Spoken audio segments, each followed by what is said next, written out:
Principal madam missus madam చాలా బాగా madam పేరేంటి? పుణ్యవతి మేడం చాలా బాగా చూసుకుంటున్నారు మీ అందరినీ. మీ స్కూల్ కూడా చాలా బాగుంది, అంబియన్స్ చాలా బాగుంది, ప్లే గ్రౌండ్ ఉంది, అన్నీ ఉన్నాయి. ఇప్పుడు అన్ని బాగున్నప్పుడు మీరేం చెయ్యాలి? బాగా చదవాలి. స్కూల్కి రోజు రావాలా, ఇంట్లో అప్పుడప్పుడు కూర్చుంటుండాలా? ఆదివారం సెలవైనప్పుడే రాకూడదు, ఒంట్లో బాగాలేనప్పుడే రాకుండా రెస్ట్ తీసుకుని మందు వేసుకుంటే మళ్ళా స్కూల్కి జాగ్రత్తగా రాగలరు.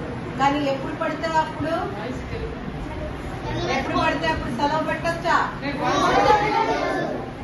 రండమ్మా.